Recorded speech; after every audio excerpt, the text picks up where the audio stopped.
Hello, and welcome to today's episode of Mitten Backstage. Hope you're doing well, having a great week. Today, we have Steve Leaf on the podcast. He and I have been friends for a few years now, and we spent a lot of time working together at Founders Brewing Company, doing sound for different shows, and just enjoying the ability to interact with another really genuinely funny human being.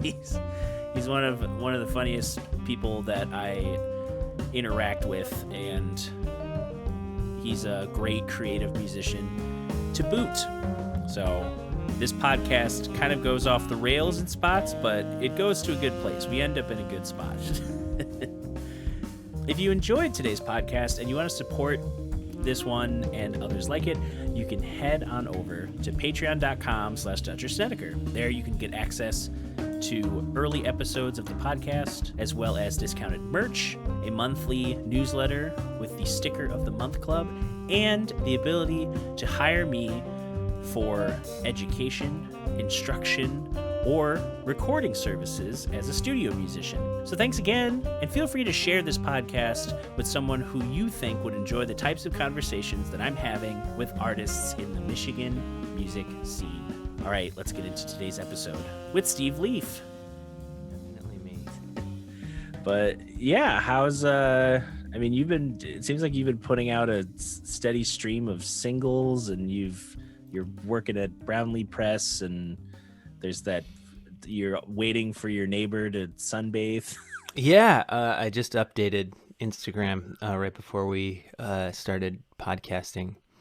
Yeah, I have been putting out music this year. I think that you're aware of the Bandcamp Fridays that they were doing. Yep. So last year when they first started doing those, when the pandemic hit, it was cool. It was super cool of them. The only thing that was kind of frustrating is they would announce it like 2 weeks before or whatever it was. So I'd be like, oh, I want to have something ready to release, but that was rarely the case. So for 2021, Bandcamp, which is a website that lets you, buy music, I'm sure you're familiar, they announced that they were going to have these Bandcamp Fridays in February, March, April, and May. So I was like, oh, that's like some good motivation to make some music. So I came up with this idea in December or so of releasing 3 songs each month: February, March, April, May. And I've done the first 3, so there's 9 songs out, and I'm actually literally staring at one of the last songs for May. So there'll be 3 more in May, and then I'm going to take all 12 of those songs, 3, 6, 9, 12, and put them out as a vinyl and an album all together. Nice. Yeah, so that's the plan there, and it's been cool. I think it's been received pretty well, and I think it was just kind of a fun way to like motivate myself and just like, I need to get this done by this date. So I'm gonna do that. It's been kind of a fun like conversation to have with people about like, do you like wait for your muse, or do you just like put a date on the calendar and go for it? And I'm kind of motivated by deadlines and whatnot, so it's been good to just be like, I have to have these 3 songs done now. And I mean, like, I have a lot in the like a lot of demos and stuff that I haven't even used, but like I just at the beginning of the month like demo a bunch of songs and be like, okay, these are the 3. I'm going with these. Let's do it. Yeah. I feel like I'm kind of at that point too, where like last month I had a lot of deadlines for different projects. I made a video and did some improvisatory piano around my cousin's performance of a piece. What was it? He played the North American Ballads by Frederick Rzewski, and he's one of those composers that's like, he's, each movement and a lot of the pieces he writes about, a lot of the pieces that he composes, he writes about, like like a coal miners union struggle in Tennessee and like the civil rights movement, and like he's all about like the people and struggling against, you know, like society or the capitalist engine or all that. And I, you know, with his performance, it was like a master's recital for his degree, so I had to have it done, you know. I couldn't be like, well, his recital is on the 25th. I have to have the video done by the 25th. It was like, well, I have 2 weeks to get the video done in like a draft form. And then I have another like week and a half to polish it up and do like make edits, send the new copy, make edits, send the new copy. Yeah. And that, you know, it was like, oh, I did that in about a month. I made a video with, you know, other stuff, and it got me thinking like I should just set deadlines more often. Yeah, they're I think the deadlines are definitely our friend. They're good to have on the calendar and see me like I need to do this. I mean, like I think that if whatever you're working on, if you're like really not believing in it or whatever, then you can, you know, it's just the deadline is more of a suggestion. But for me, and it sounds like for you, Dutcher, if I may speak on your behalf, Yes. it's I think, thank you. I think that it's a good thing to have. I think they're a good thing to have. Yeah. Oh, Yeah. and then my neighbor sunbathing. Yeah, if you follow my Instagram, I often post. We moved in October, and my neighbor has this like sunbed that is in complete disrepair, which I thought was peculiar when we first moved in. And it's on this like this they have this like balcony on their house, but it doesn't have any like railings around it. It looks pretty precarious. So there's just this dilapidated sunbed out there. And in October, I was like, oh, that'd be like kind of nice to hang out in the summer.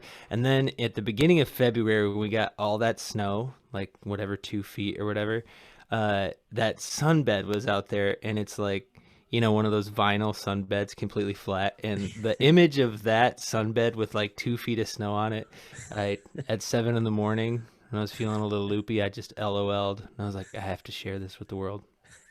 So my hope is, my dream is that I befriend the neighbors who I know their names, Ruth and Tina, great people, hoping that I can get in there, like befriend them enough where I can get on that sunbed.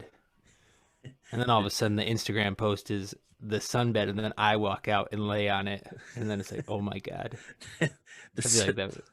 The circle has been complete. Exactly, yeah. Then I can stop bothering them. Yeah. I don't think they'd like that right now. I just want to. I'm cataloging my attempt to enjoy your sunbed. Exactly. I don't think they'd think that there was anything untoward or wrong about that. Yeah, I think they might think it's funny because I think they've got a sense of humor. I could be wrong though. I don't know. Yeah, you know, I see some. I've been walking around my neighborhood more often, and I see some neighborhoods.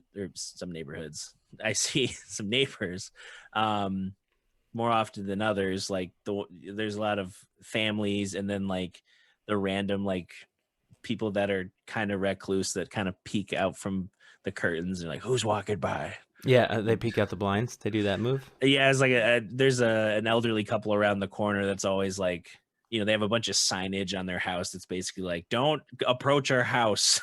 Don't look at us. If you're delivering a package, leave it on the ground and go away. Oh man. I wonder what happened to these people. Like, what package was delivered a long time ago that they were like, that's it.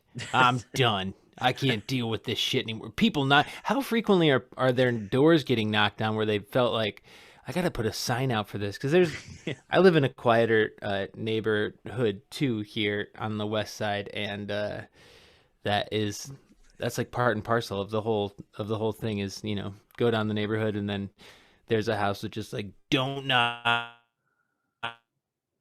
don't ever come, don't look. shield your eyes. I'm like, how'd they know I was looking at their house?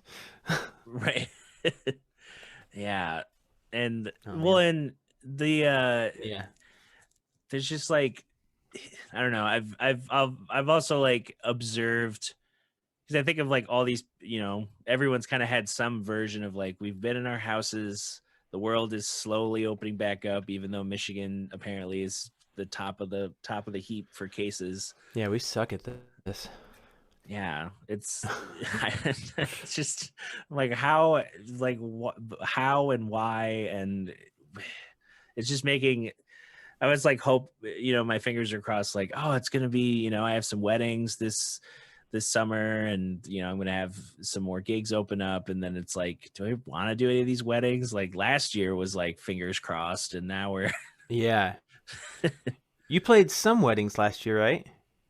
yeah most of them were like there were some that were like very very explicitly responsible like Cool. which was sweet. Others were kind of a mixed bag and some were just like oh it's at the groom's father's house and it's anything goes. Yeah, do whatever you want. Yeah. um but all of them out at least outdoors, which well, I guess we had one that was indoors but it was a small wedding, so I guess that was okay. Yeah. I played some gigs last summer and I just made sure that they were outdoors. I might have played one indoors, but uh I don't know. I kind of like prefaced it with the venue owner or whatever. I was just like, "Hey, if I don't feel safe, I'm just going to roll." Yeah. And I mean like most of the people that I know up north or down in Douglas, Saugatuck, they were cool with it. They were just like, "Yeah, you do your thing. No big deal." Yeah. Yeah.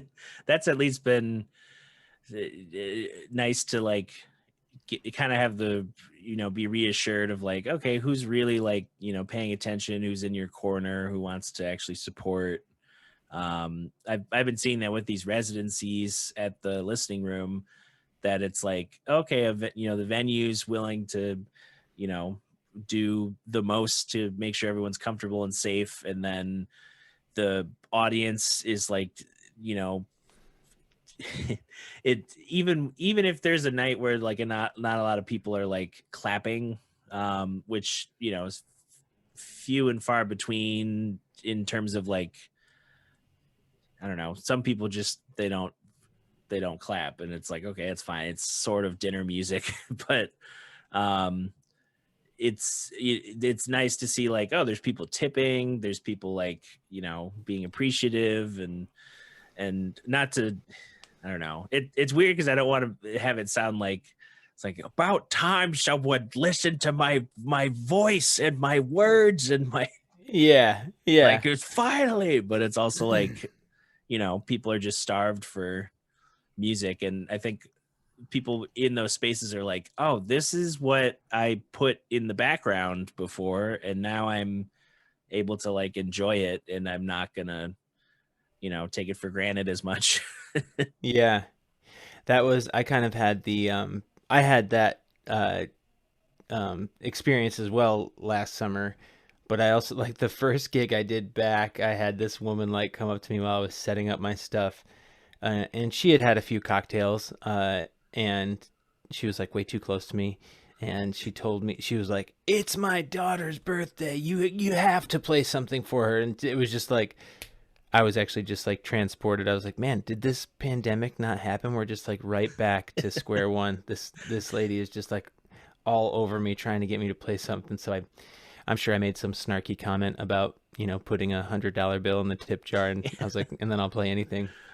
Yeah. But and then I like noticed later that she was probably being like escorted out of the building because she had had too many cocktails. She was overserved or something. But good on her. Whatever. That's but like the polar opposite has been, I think, the norm of just like people really appreciating what people like you and I do. And if I can speak on your behalf, yes, I you're the may I? guest and the I host. want to say thank you. Yeah.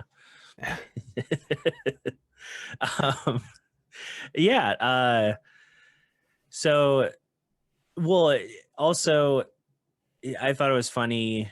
And I talked about this on my other podcast where it's just me talking about whatever. I talked about the something I always forget about when gigging is the characters that you meet in a very specific like environment, a specific time frame that just kind of walk into your life and you're like, this happened like this, sometimes it's like some drunk guy at the bar and he's just like, it's like, well, glad I could stay out late. You know who I am? I run all the laundromats in town. You're like, Yeah. it's like, I guess cool. somebody has to do it. Yeah.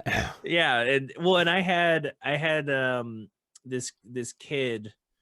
I can't, I know I said his name in the podcast, but I can't remember his name. But he comes in, and I'm just like, it was the first time I had gotten to like do a gig, hang out for a second after a gig, and not immediately like get out of that room. So I was just like, oh, hang out for a sec, chat with the band, and Yeah. yeah, the people I just played with. And this kid walks in and he's like, is this the Bob? And we're like, no, Bob's a little bit further down. If you go down Ionia and you take a left, you'll see the Bob. And then he's like, man, I just came over here from Wyoming. And I'm like, you drove here? And he's like, no, I'm trying to catch a ride because my brother's he's been drinking Henny and I can't get a ride. And I'm like, who are you? Where did you come from? Yeah, like I don't know. Then slowly but surely, because my bandmates had their girlfriends there, or girlfriend and wife. Yeah. They both slowly like paid their bill and just like fizzled out of that conversation. And I talked to him for like 10 minutes, and he was just telling me, like, like it started with, is this the Bob? And it somehow ended up with, I found an AK-47 in the woods when I was 12, and I called the police because I wanted to keep it, and they told me to go back to my parents' house, and because I couldn't keep it, but they wanted me to give it to them. So Yeah. I went back, and I got there, and they had these big dogs, and I was like, can I pet your dogs? And I was happy, and my mom was happy, and the cops were happy. And in my head, I'm just like, I bet they were. Everyone was happy. Everybody was happy. You know who's going to be happy? Me, when this conversation is over. Yeah, when it's done. Well, and it also made me think of like, because this dude's just, like, just no filter right now. So I was just like, this is an interesting window. And it was like a happy moment was when he like found a gun in the woods, and it led him to be able to pet some dogs with the cops. Like, Hey. it's like, hey, we all little moments we pick off the tree of life. Plentiful moments, yeah. But Last summer I actually that same gig. It was like the first one back, and I took a break after like my first set, and this guy came up and he bought a CD. Humble brag, I sold a CD, whatever. And then he used that as like an opportunity, and he had a couple cocktails too. I don't know if he was with the woman whose daughter it was her birthday. I don't think they were related, but it's my daughter's birthday. You've got to play that song. How's it go again? You old poop. But then he started like launching into how the pandemic was a hoax and all this stuff. And I don't mean to get political on your podcast. No. But I was just like staring at this guy like, man, I don't want to have this conversation with you.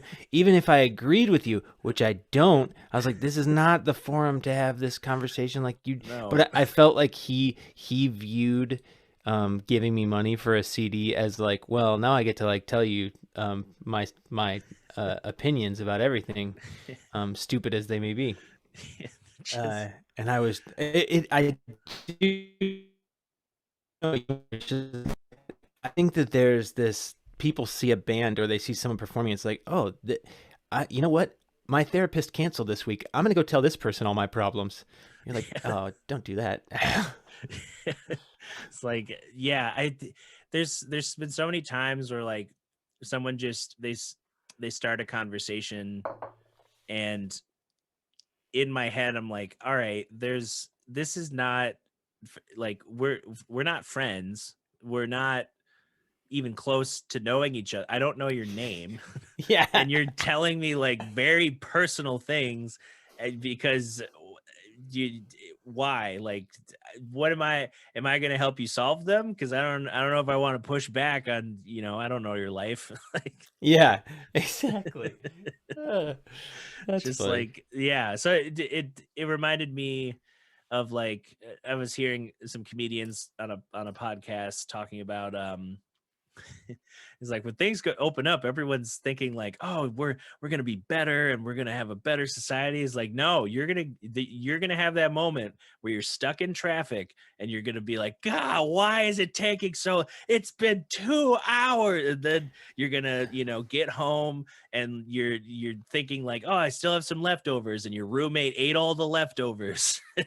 Oh, I've been thinking about that too, about I do hope that we don't take it for granted when things eventually open back up, eventually someday, that we don't do that. But I know we will. I know we'll slip right back into bad habits and whatnot. And I mean, you saw the same thing with restaurants when they opened back up in Michigan in June or July last year at like 50% capacity, and all I heard about were like horror stories of patrons and stuff like that. Um, so yeah, I hope we don't do anything like that. And if I can speak on your behalf real quick, I don't think that you and I are going to do that. I think that we're just a couple decent human beings trying to play guitar, or in your case, piano, or keyboard, um, or synthesizer. And if I may speak on your behalf, I think piano is your favorite. What do you think? If there I, was a, go ahead. yeah. So I think now now that I can speak on my behalf. Yeah, you know what? And I've been thinking about that. You should. You're right here. Why am I speaking for you? Yeah, why am I doing that? That's just rude. Well, yeah, I would say the one that always feels, like home base is piano, because I've been playing the instrument the longest. How long we talking? You Suzuki method in this stuff?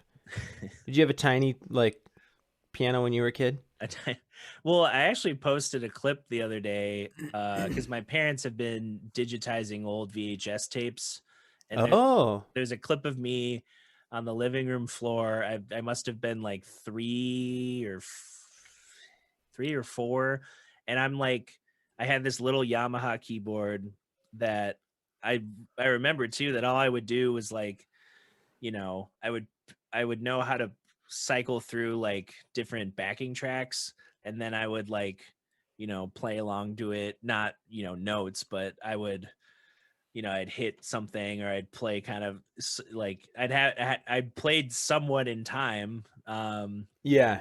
and I always, from an early age, I had the habit of just, if I'm bored, I'm drumming on my legs or on the table, or, you know, just thinking of drumming and music. Yeah. And in my dad's side of the family, they're all musicians. Like my grandma's been teaching piano for like 40 some years, and she's still Oh, I teaching. didn't know that. And my uncles are all like one's a horn professor at Central Washington, one's a symphony oboe player in Florida, and another's a kind of a little bit of everything. He teaches at a prep academy. He's a cellist, jazz pianist, composes for dance troupes, um, Hmm. and also runs a recording studio out of his house.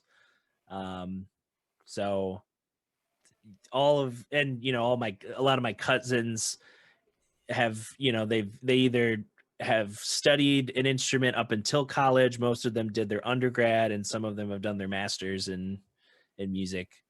So a lot of musicians in the family. And my dad started all of us early, me and my siblings, my younger brother and younger sister. It's like basically kind of told us like, hey, you're gonna pick an instrument and you're gonna try some lessons, because that's what you do with kids. You just kind of throw them at stuff and see what they're good at, and Yeah. eventually they'd figure out their life, Mhm. in their 50s. And um I've been studying and playing piano since I was 8, so a little over 20 years now. Wow. And I talked about it on my Dutcher Snedeker podcast. You're talking about this podcast like I'm not cool enough to like my other friends. my other my other podcast where better things happen. Yeah. Where I don't have annoying guests talking for me. I talk for me on my podcast. Shots fired. Yeah. Shots fired. You heard that here first. Can't handle the truth. See, that's the next step for my podcasting is a soundboard. I still only have the same sounds as when we did the show last year. Which actually I wanted to tell you, I meant to send you and Morgan a picture, but I went to Founders on Friday to have dinner. And our poster is still up for last March's show, like the one that got canceled right before COVID. Wow. March 18th. I was looking I was on my way to the bathroom and I looked. I was like, oh, that was going to be really fun. And that was going to be a fun year. That was going to be such a good year. But yeah, I still have the leftover samples from that. Yeah, well, and I listened to here and there like episodes of the H3H3 podcast, or I love those dudes. Office Hours with Tim Heidecker, and just the way they use sound bites, I'm always just dying at the way that they contextualize them. Or I think of like H3H3 had their NFT sale recently, and the whole time they were just using sound clips from the BitConnect video, where there's like that energetic host Carlos who's just like, I'm so excited. It's like clearly a skit. He's like, I'm making around $1,400 a day. What? Just like Bitcoin. just like so hyped for it. And then it's like, I think BitConnect. I'm gonna look that up. I don't know that. Yeah, actually, you know what I can do, and I've done it before on this podcast. You putting it? Are we gonna watch it? We're gonna watch it, because what I can do for Patronuses, they'll be able to see it. And Patronuses, that's a good name. How is Patreon? Be real with me. Are you into it? Is it cool? I'm thinking about doing it. Yeah, it's I feel like for me, I started a Patreon doing something new, which is interesting. Not to say that I can't do what I normally do and, just be like, oh, it's a podcast of me just playing stuff. But I enjoy that kind of like a deadline thing. It's like I enjoy having a vehicle for people to invest, because really, I think of someone like George who takes lessons with me. He's paying for the lessons, but he's then getting early episodes of all the podcasts, and he's getting extra stuff that I post to just Patreon. And it's like, so it's like you're already paying for a service that you might already have paid me for, but you're also getting, perks. Or if you are on the low end, it's like, oh, for $5 you get, audio, a newsletter.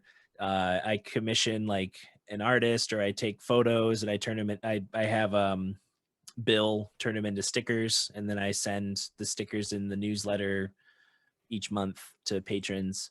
Oh, that's So- awesome. So there's like little extra things you can get that aren't just like, oh, I paid him to record and that's it. It's like you could pay me to record and you get these other perks to try for a month. Like if you are just hiring me once during that month. But yeah, let me Bill printing stuff. Hey, Yeah. speaking of Bill printing stuff, did you get any mail recently? maybe no. Okay, I'll have to probably coming today. Yeah, I'll keep an eye because I think usually so. check the mail, so I would know if there was mail. Okay, you let me know if you get anything. all I got yesterday was I don't know, another person being like, "Hey, you've used credit before. Do you want to add to it? You want more credit? Do you want more credit and more debt? Roll the debt." Hey there, it's me again. So I cut this part out because YouTube will demonetize the video if I leave it in. But this is a great opportunity. You can go to patreon.com, become a subscriber for as little as $5, and check out this moment where Steve and I enjoy a classic meme, a classic video, and chat a little bit about it. But thanks for listening. We'll get right back. That was worth it. That was well worth it. That was worth the price of admission. Just so like so they were using sound bites from that video while they were selling their NFTs on H3H3. On the podcast? Yeah, like as the bid goes up, you just hear like, hey, hey, hey. I'm so excited. Do they still do a YouTube channel too? Yeah. H3H3? Yeah, so it's like they've made, I think the last video they made was when they did the content like Nuke and Nuclear Winter and Fallout for Keemstar. That was like, I remember that. Yeah, I think that was they might have done one since then, but I just know that they're focused on like the H3H3s with Ela, with just Ethan, and then Frenemies, and then H3 After Dark are like the ones that they seem to rotate. Gotcha. I love those guys. They're very, very funny. Very funny. Yeah. So that's like, I have and I still really haven't used it, but I have an Elgato Stream Deck Mini, so I can map sound effects to I could make a sound effects folder and just map all those wave files to buttons or something. Yeah. And I just need to do that. That's one thing with the Patreon. It's like, oh, I can start documenting things instead of just an Instagram post that's like, I did it. Here's the thing. Yeah, you can show exactly what's going on. I like that idea. I like the progress idea. That's cool. Yeah, because Yeah. I tried to, especially since most of the people who are subscribed are musicians, just different musicians supporting musicians, at least right now. And I see even more the value of like, if I have 100 people who tune into something I do online, and then 20 people out of those 100 regularly, if I say there's a new single out, they buy the single. If I put an album out, it buys the album. Like if there's people who are like invested in what I do, even if like because I guess like some people they're always going to want the thing that's like, oh, it's the free video, or it's the free podcast, or it's the free whatever. And then other people are going to feel motivated, like, I want them to do more stuff, and it's like, here's $5 a month. Yeah, that's and awesome. Then that motivates me to be like, oh yeah, I can set goals and try and improve how I do stuff. And it's more of a like other than the Earth Radio stuff and then certain things with Third Coast, it's like one of the things that helps kind of plan out my week, which is nice. Yeah. But That's cool. yeah, I think you would have fun with a Patreon, and also it would just be another avenue of like, oh, this thing that I don't know if I want to post, I can run it through Patreon, see how people dig it there, and then I don't know, post something later or work on whatever do a stream behind the scenes, or I don't know. That's a move. Yeah. That's a move. Yeah. I think that might be the next move for Steve Leaf. I don't know. Patreon. No, yeah, maybe. Well, and it's kind of seeping in, some of it's out of necessity, this like kind of crowdsourced income. Yeah, I think of like journalism, like freelance journalists have certain platforms they can, post their articles to, and then have patrons kind of subscribe. Yeah. Or like they can just donate to like, oh, this person's researching a thing and they're living in another country and they need, money because all they're doing is investigating things and they're not working for they're not working for like the Wall Street Journal. They're independent, which, independent journalist is a fun word to see who's actually doing that and who's just like, I like the merch part of being a journalist. Yeah. Buy my t-shirt. Buy my t-shirt. It's this snarky idea that I had. I've snuck into an article about, I don't know, socialist grapefruits or something. They're canceling grapefruits. Yeah, canceling grapefruits, man. First Dr. Seuss and now the grapefruits. JK, not trying to get political. I know that's not where we want to go. Don't need to go there. Don't even look at it. Don't even look at it. It's like that house on your block. Don't even look at it. So there is definitely a house that I can't help but look at in my neighborhood that I'm like, what is there 5 families living here, or is it just every day is a party? Is it like, what is it, 5 units in one house? Like, why is there it's like the meeting of like so many people all the time, and I only notice it because there's a lot of kids and they're across the street from the park, so they run across the street, and I always have to like keep an eye out for when they like just kind of fall into the street. Yeah, they like get into the street and then they're like, oh, that's a car, and then they stop, and I'm like, this is not, there should be an understood etiquette of, there's a car, you get across the street. Yeah, you try not to get into a collision with the car. I feel like the car is going to win 9 times out of 10.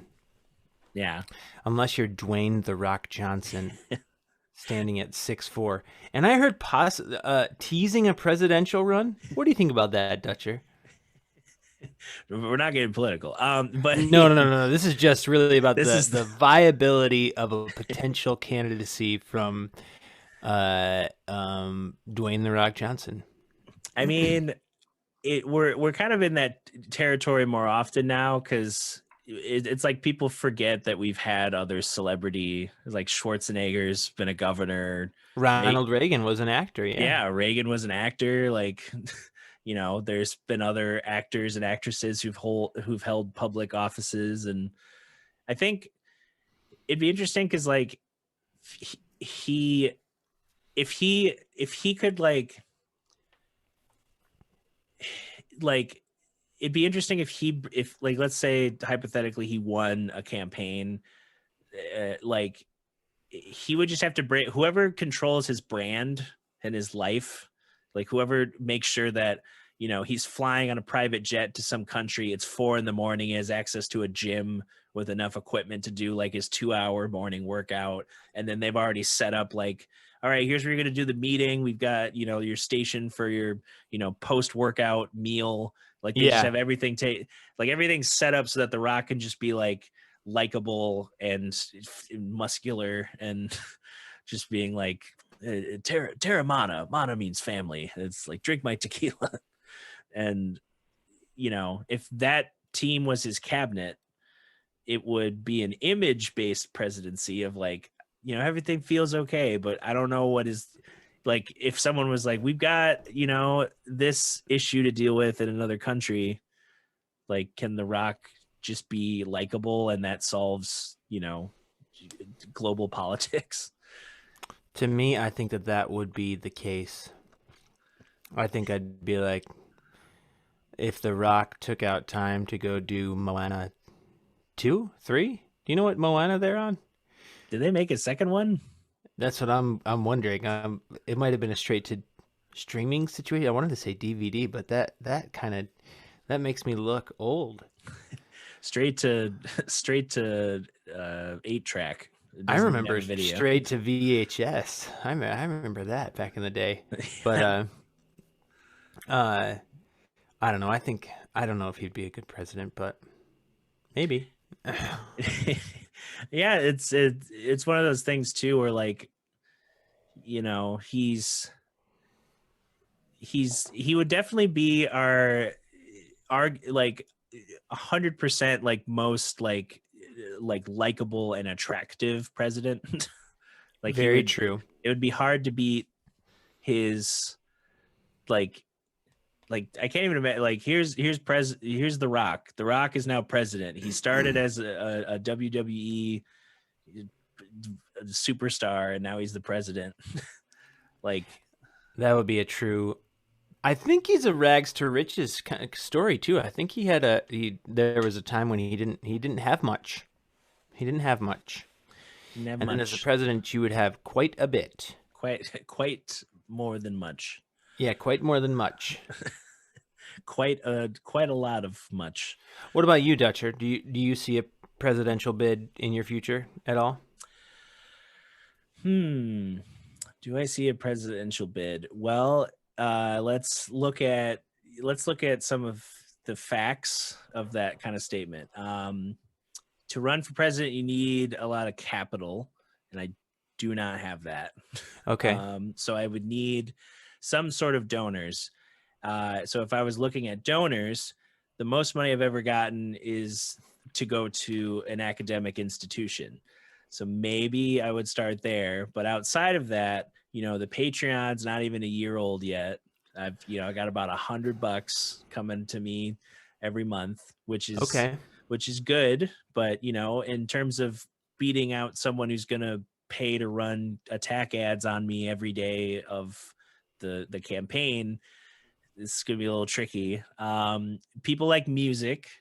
So yeah, that could be, a powerful tool to just be like, playing a song and then just kind of like, vote for me, and then just keep playing. And there's like subliminal messaging and then keep playing.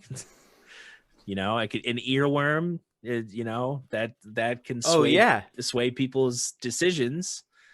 So I would at least have some opportunity to explore that. I don't know much about foreign policy, so I would probably campaign on domestic issues, because I could at least echo some of the broader points of like, we need to, like, people are addicted to opiates. We need to fix our infrastructure. I don't know. Schools are bad. We need to fix schools. The quality of the schools, not blanket schools. Schools are bad. Careful. Yeah. See, I want to help with your gaffes. I think that's a gaff. We can't schools just say are that bad. Schools are bad. Shut them down.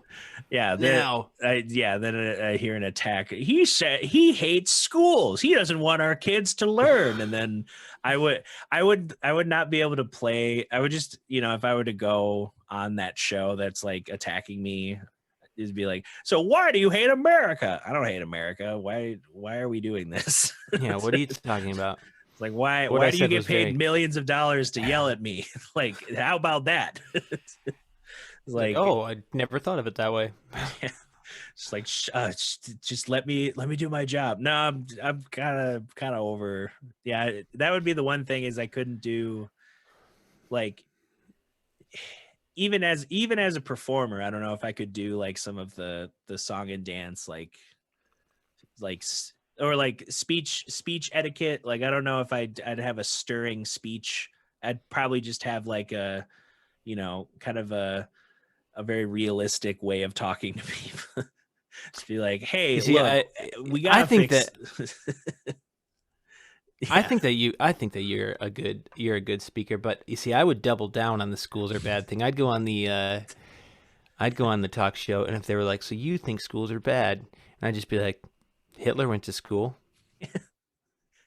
What are you gonna I say mean, there? yeah, you can't really. Yeah, I mean, kind of mic drop out of there, and then all of a sudden, and then people are like, "Okay, let's shut down all the schools." Shut I down. mean, I wouldn't really speak to the direction of the country after the schools were shut down. I might resign after that and be like, okay, this is my crowning achievement. Don't want to speak to the efficacy of this policy, but I did it. I got all the schools to shut down. I did. Yeah, I would. I feel like I could make certain decisions. It'd be weird to delegate things because that's something I'm still learning how to do. Is like delegate in a way that's not, me giving up total control, but also, me not assuming someone's not going to do it right or something. Like Yeah. I need to delegate. But also, if I'm delegating, I don't want to be that guy that's like, well, this guy's worked at the Department of Defense for 45 years, and he seems to have been involved in all of the conflicts we've been in. So maybe I'll just let him take it over. Maybe he won't go to war. Yeah, maybe not. I mean, then you could think outside the box and be like, you know what? Okay, this guy keeps going to war over these past 45 years. Maybe we could use the former host of The Apprentice instead. Yeah, Arnold Can't remember his Schwarzenegger, you name. mean? Yeah, Arnold Schwarzenegger. Yes. Yeah. Yes. Exactly. A few years ago, I played in this band, and it was during the time, I don't know if you remember, but Wisconsin they were like trying to bust up the teachers union, which Oh yeah. to me is like borderline insane. I don't really get that, because I contrary to what I said earlier, I don't think schools are bad. I think that they are good. And my buddies and I in this band, we would go and play in Wisconsin a lot because I was living in Chicago at the time. And we would like joke during the show, be like, hey, if you like, one of the planks in our platform is to get class sizes down. We wanted to get class sizes down. We're like, that's what's going on. And we would kind of make it apparent that like we're on the side of the teachers union, because it was pretty contentious in Wisconsin. It was contentious. I mean, most of the places that we were playing were on board with the teachers. But then throughout the set, we would like, we want to get those class sizes down to 10. And then like an hour later, it'd be like 5. And then by the end of this show, we'd be like, we want 0. We don't want anyone in those classrooms. And it was a joke, of course. But last year, when the pandemic hit and they shut down the schools, the guy who used to play in the band was like texted me, and he was like, "We did it." He's like, "Class sizes are 0." We did it. He's like, "I can't believe I'm saying this, but we did it." Yeah. So, that's an inspiring American story right there. Is yeah, it half half integrity, half completely off the rocker insanity melded into one. That's kind of what makes this country beautiful and great.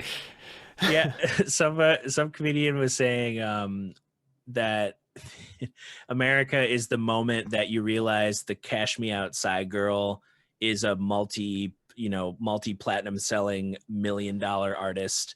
And then it's the moment when you realize that and then hear the song that is like one of her top singles, and you're like, all right, I could dance to this. Like that moment of like, okay.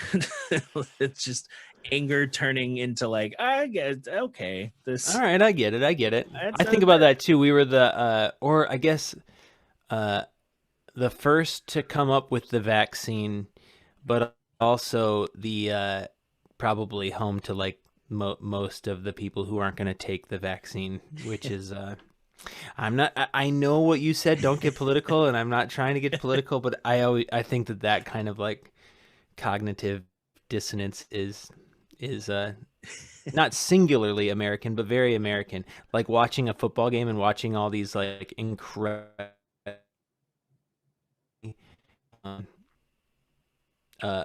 athletic people, like just top of their game, and then it is punctuated with advertisements for McDonald's. And you're like, this is a crazy place. This place is bananas.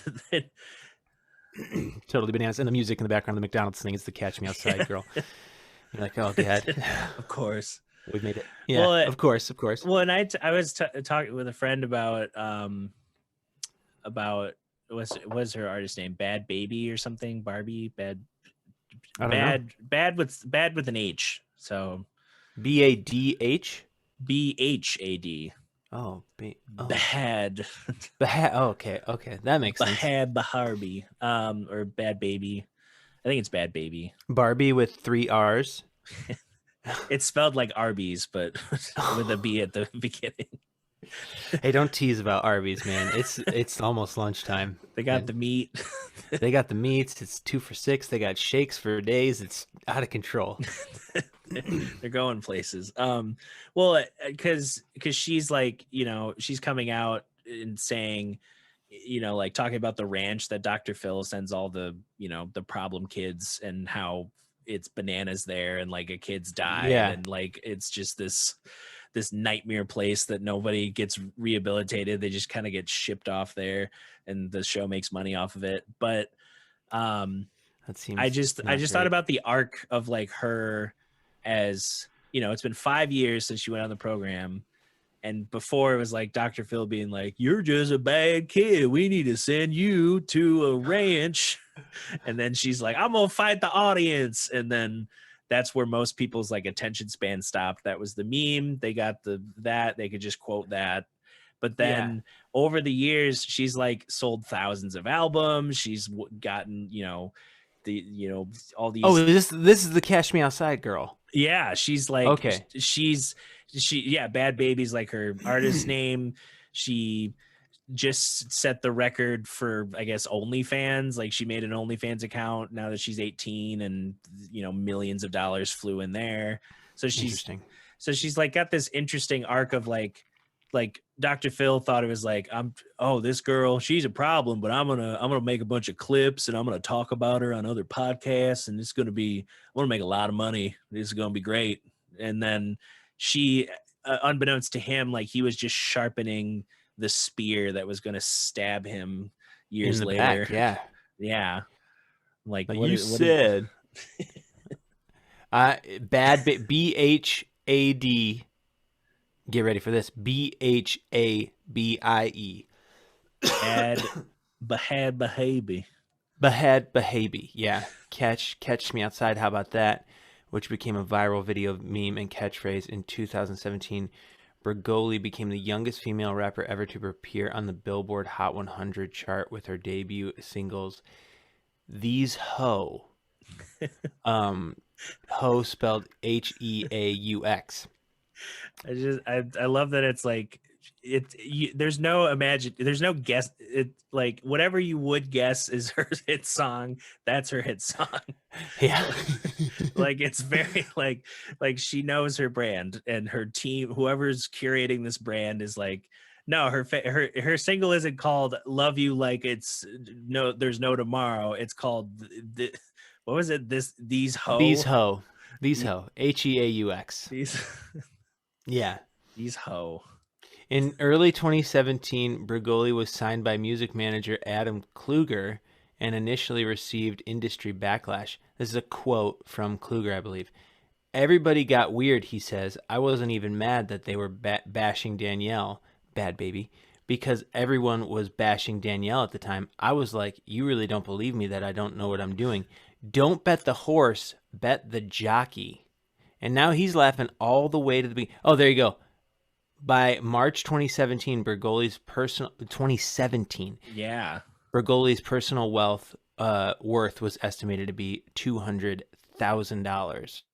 So I don't know why I'm asking you about running for president. I think it might be a Bad Baby Logan Paul versus ticket. Logan Paul ticket, and then on the other side you'd have I don't Jake know The Paul. Rock and I don't even know The Rock. Oh, and Sting, the wrestler, not the musical artist. It's like that's interesting. We're gonna get Sting. Like I know Sting and No, but can I get Sting's ticket? That would be fun. it's like the Sting and wasn't it Shaggy? They've been touring together. It's like I know they partner up, but Sting and The Rock, interesting. Sting and Shaggy. Yep, Oh, they've been. which I believe I looked it up, and I think Shaggy is the wealthiest Jamaican. Shaggy It's an wealthiest. interesting title. I know. I thought it was Bob Marley for sure. No, I can't find this list, but he's worth a lot. I think that he's a. I mean, his song is a little. I don't necessarily condone the message of Denial. yeah, denial, infidelity, and then just claiming that it wasn't you. Your Honor, it wasn't me. All right, case dismissed. I would like to invoke Shaggy v. Billboard from 2004. I'm going to say 2004. When do you think that song was from? It wasn't me. I'm saying 04. All right, I'm saying 2002. Oh, earlier. You are closer. It is 2000. Oh, turn of the millennium. Yeah, Y2K. Y2K. Y2K and Shaggy. That was all we thought about. It's true. Oh man. I kept seeing ads for him being on Cameo when I'd pop onto Facebook last year, and just like, it's Mr. Boombastic Shaggy. $50? No, more than that. $100, $500. Maybe 200. I don't know. What's a Shaggy? Shaggy has an audience, so he can, if he can That's get true. the right price point. It doesn't matter, if it's $50 and 2,000 people get cameos in a month, that's still a lot of money. But if he and he's kind of got the uptick again because he's been doing the stuff with Sting, and then he actually did what's his name, Steven, you might know him, it's another Steven, Lacey. Steve Late, he's good, but what is his name? He's from Grand Rapids. Steve Hofstetter. Is it Hofstetter? No. No. It's Steve Malcolm. Stephen Malcolm. I don't know Stephen Malcolm. He's a hip hopsman.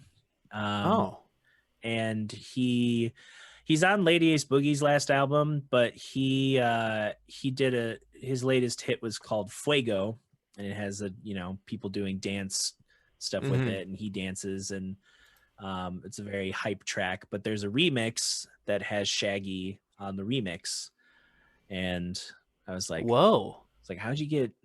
Do you just know someone who knows Shaggy, or did you like cold call him? Like, that's an interesting story. That's a good move. He's a Christian hip hop artist. I didn't know the genre existed. Yeah, and so now I do. So I met him briefly years ago because he was involved with the Edge Urban Ministries, and the Edge is like, kind of a hip hop church, like in the sense of, what people can wear, the how the pastor, he dresses nice, but he can also, he'll wear a hat sometimes, like maybe he'll wear boot cut jeans. Who knows? Yeah. But I remember, because years ago I would perform. This is like when I was in like high school. I would be on the bands performing at the Where You At Urban Youth Conference. you gotta love urban as a like black people show up. You can it's okay. Where are you at? I'm hip. I'm fresh. I'm here. I'm I get it. I get black experience, hip, fresh, hip hop. I know it. I'm an expert. But Oh man, I should have gone there with my pocket protector. is this the hip hop church? The I'm just looking. I don't have any beats, or I don't want to hurt anyone really. I don't know why everyone's talking about beatings. No, it's Yeah. but so the Edge did they had their kind of house worship band as the conference worship band, and I was in it. Surprisingly, I was in it on bass because it was like a hip hop rock vibe, so I could learn the songs a little bit easier. Yeah. And then I was on bass and I played, or I was on bass and I had a keyboard set up to do like other pads and comping and but yeah, so Steven and Mark Evans the third, who I think he's the son of the pastor at the Edge. I think that's I haven't seen them in a minute, but so Mark and Steven kind of tag team, and the vibe is, their merch is like eat, hustle, pray. So it's like hype, work hard, Christian backdrop, and all their concerts are like, all ages can come, and it's just like hype, and it's a lot of the same stylings of, it's like, I feel like it's a better, in terms of like trying to not pander, it's better. Because a lot of times, you get like a Christian rock and it's like South Park when Cartman tried to make a Christian. Oh yeah, you can go double myrrh. Double myrrh. So it's like, it's not that. It's like more commercially viable than a regular, well, I don't know. I would say it's more commercially viable, but it's also, it fits in with the, the Christian touring circuit. So he's kind of double dipping in those markets where he can, collab with someone like Shaggy, who I don't think is like, it's not like, oh, it's Shaggy, he's Satan. It's well, I'm looking at some of his lyrics right now, and they are definitely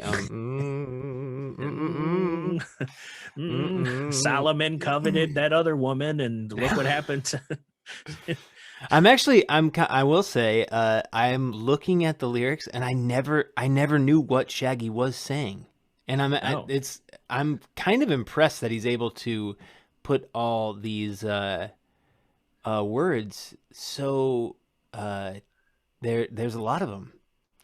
How you can give your woman access to your villa, trespass and a witness while you cling to your pillow. You better watch her back before she turn into a killer. I think they're villa, pilla, killa. He's doing consonants. Consonants. Yes, the illa. So the illa. Oh, the L. Let's review the situation that you got caught up in. Wow, that's pretty good. He's shifting. To assonance. Be a true player, you have to know how to play. If she stay a night, convince her to stay a day.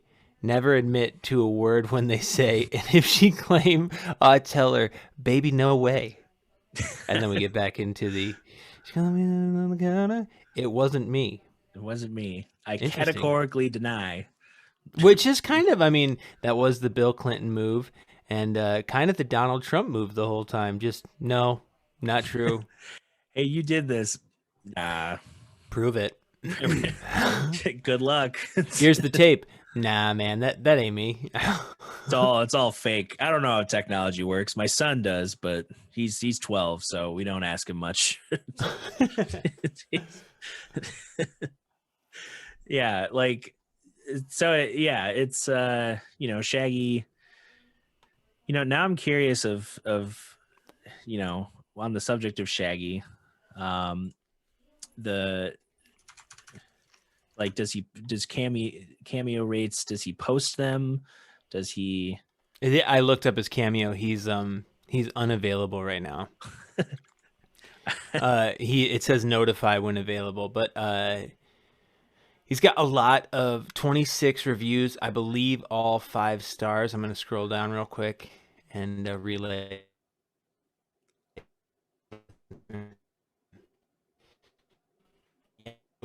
I've got reviews here that say absolutely perfect. Shaggy nails it. Best singer in the world. World emoji heart. Love you, Shaggy. Thanks, Shaggy, a lot. You have made our day. My wife was very happy when you celebrated our anniversary. Can I be honest though? Why would you invite Shaggy to celebrate your anniversary? The guy whose main song is about infidelity. I feel like maybe that was like a veiled message to his wife, like, "Hey, here's Shaggy. By the way, I'm banging my secretary." Thought we'd celebrate the anniversary by letting you know.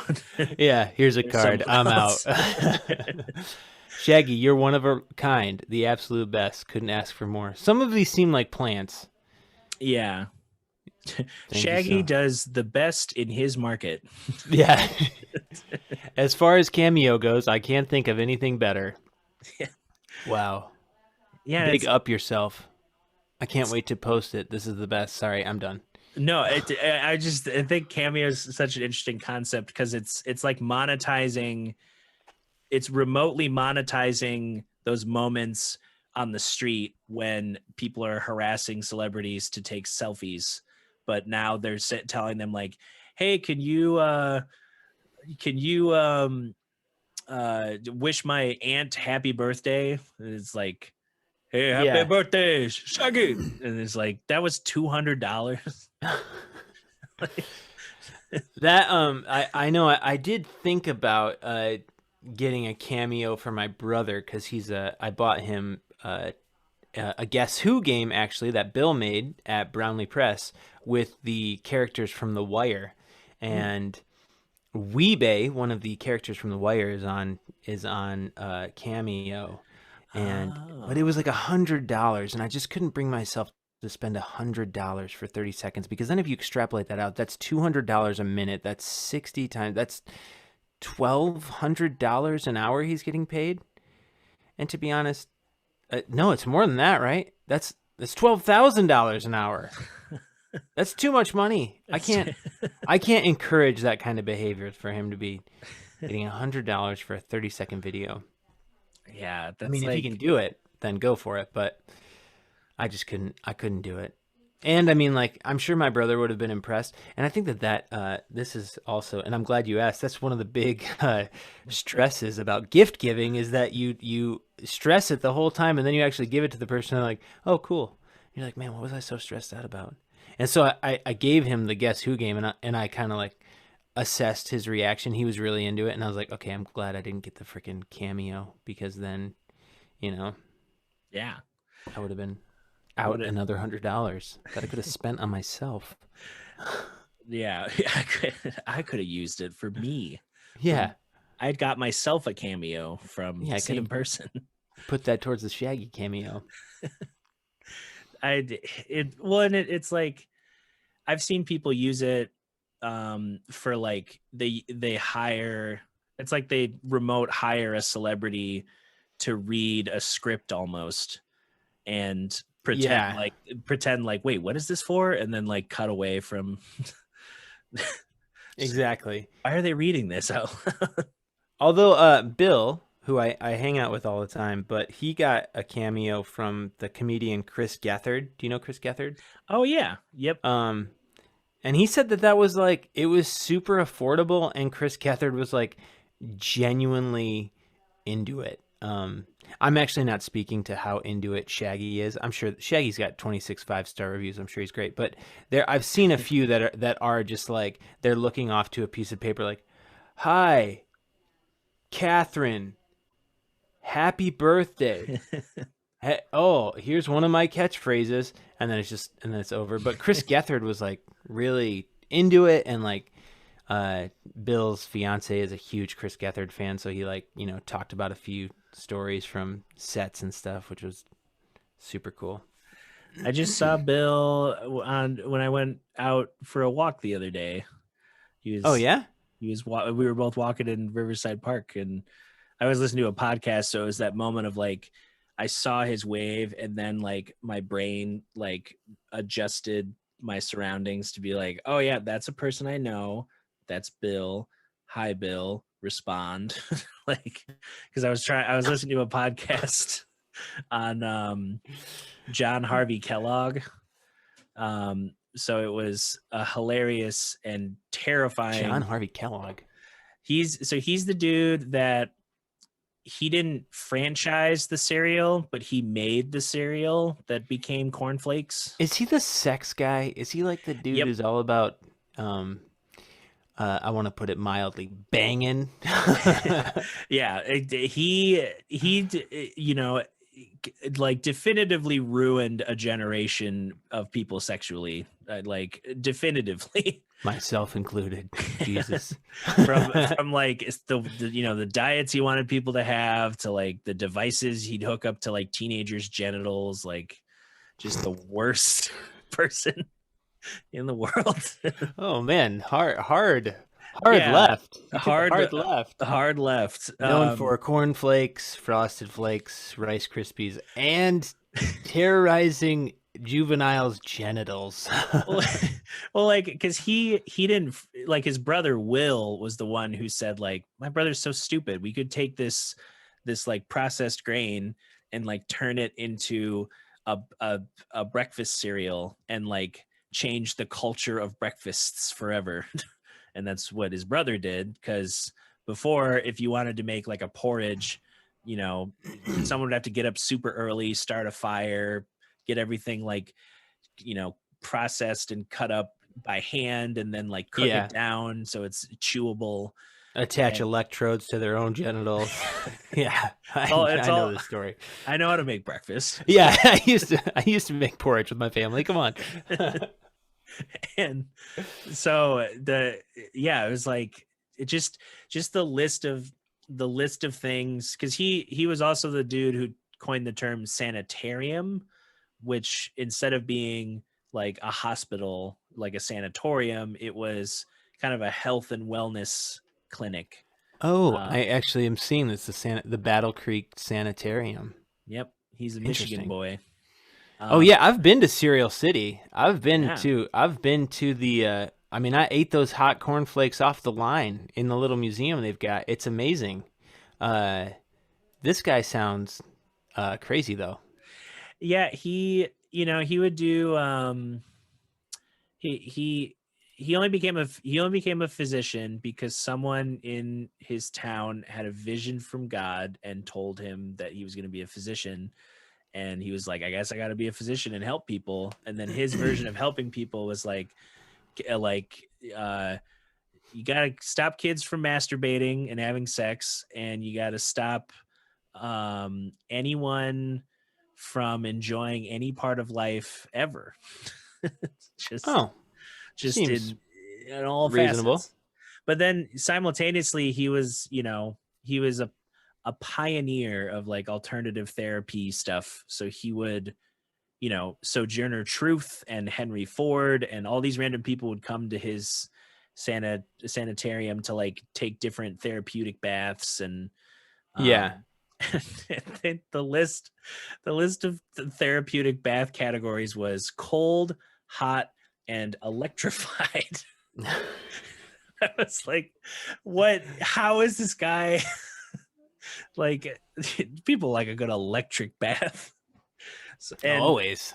Well, and then another weird thing that the host was joking about, that it was probably like a kink that he wasn't exploring.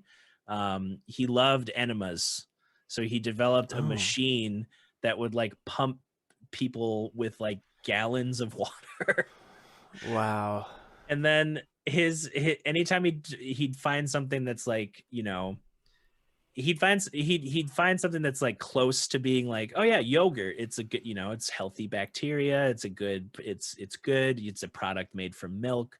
Like he would take that concept and be like, what if we just put in an enema? What if we just enema people with yogurt? Oh man, I can tell you from experience that does not work out. To enema yogurt. Yeah. Because when Go-Gurt came out, no, I'm just kidding. I have nothing to add to this conversation. Yeah, that was also John Harvey. What if we just put it in a tube and then people could? Why are people eating it? It's supposed to be for enemas. These people doing it all wrong. Just the worst. Like it just because it got to a point where every time he lists something, you're like, of course he did that. Like, why not? Like, Why not wouldn't make he? why not make a horrifying, like he thought here's how far his, like, fear of anyone having any sort of sex was. It was like, if you have a dream can lead to an erotic dream, and an erotic dream is a choice that is against not only morality but the medical community. So you can't let anyone have a deep night's sleep. So the therapy for young kids that he would tell parents is like, your kid's most certainly thinking about masturbating in his dreams. You got to wake them up every couple hours in the middle of the night so that they're never well rested. And Oh my God. and it's like why does this guy have so much? And he was a eugenicist that hosted conferences it was like, just to add to the crazy. Oh, so that's why Henry Ford was kicking it with him, I'm sure. Yeah. Oh. He developed a clinic called the Race Betterment Clinic. And I'm just like, why it's like, I just want to go back in time and be like, is everyone cool with this? Like, is this just the time we're in where it's like, oh yeah, clinic to help white people and then also harm other people? Yeah, that is bizarre to me. And I think that has always been, I was just talking to this with someone, like,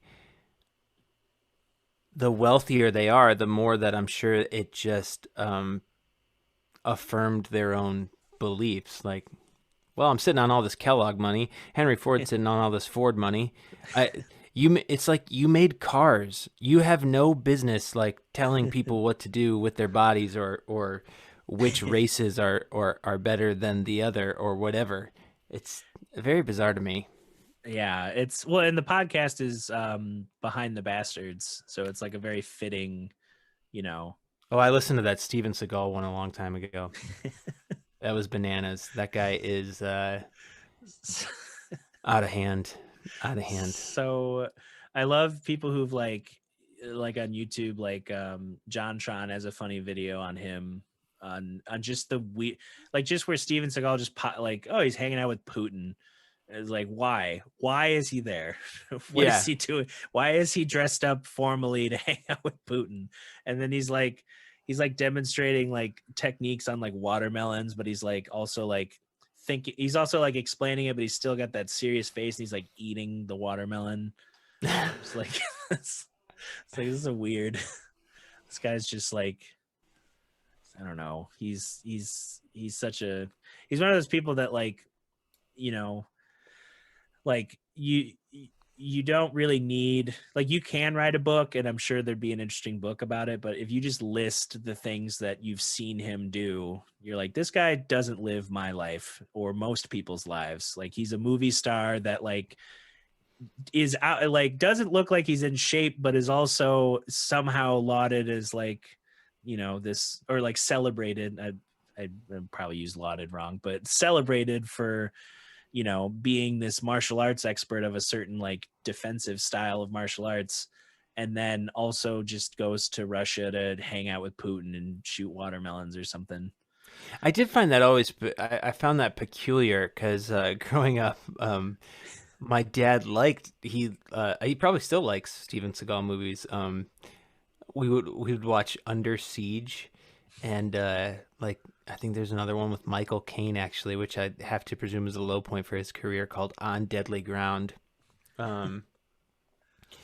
where there's like a large oil company trying to take land away from a Native American community, which isn't they didn't make that story up by any means, but the amount of pan flutes that they used in that movie was out of control. But we'd watch that movie, and like I'd always be perplexed by like Steven Seagal. Even at that point, that was like the early '90s that those movies came out, where it was like he's not the most in shape guy. Like I remember, like a contemporary at the time was Jean-Claude Van Damme. Jean-Claude Van Damme is like chill, Adonis guy, like, can do crazy feats of strength and stuff. And then the opposite was Steven Seagal, where you're like, wait, why is he the guy? He doesn't seem to be in shape. Why? Yeah. What's is this a prank? Is this a? Yeah. It's yeah. I think of like, again, The Rock. He's getting all pumped up for playing Black Adam, the supervillain. Yeah. So it's like, or is it a hero? I don't know. I thought it was a villain, but I thought it was. I think Black Adam's Shazam's villain. But I liked that movie a lot. Shazam.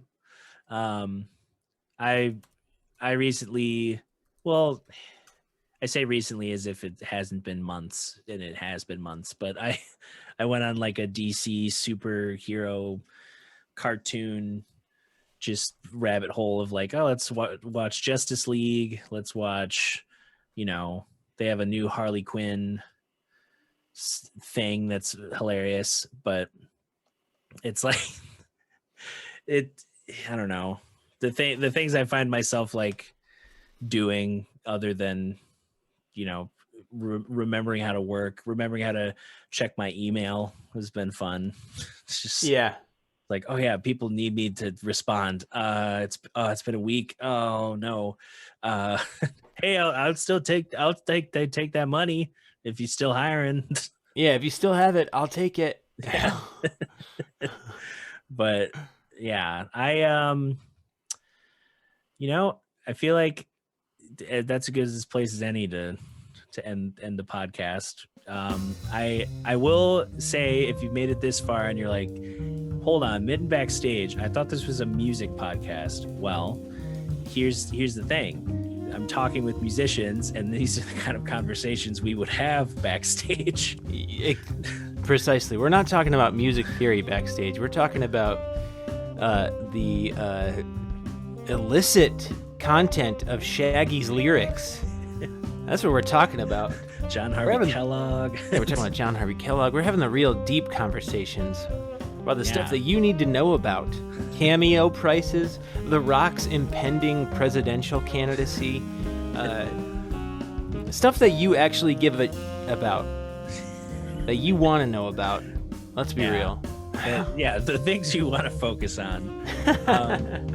But if people want to get hip to what you're up to in your quest to put out new music, I know you also play in public access and like you collaborate with other musicians. So steveleaf.bandcamp.com, steveleafmusic.com, steveleafmusic.com. If you go there, there's links to hit everything. You can hit the whole gamut.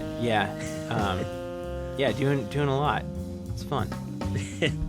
Awesome. And if you are listening and you're like, hey, I got all this money and I don't know.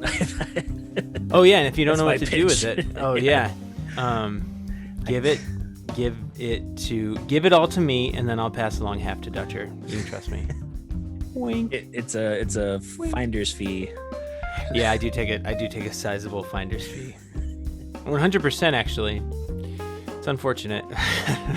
I'm always reminded of the, when the Krusty Krab was making a commercial and Pearl was like, I have all this money and I don't know what to do with it, and I'm hungry.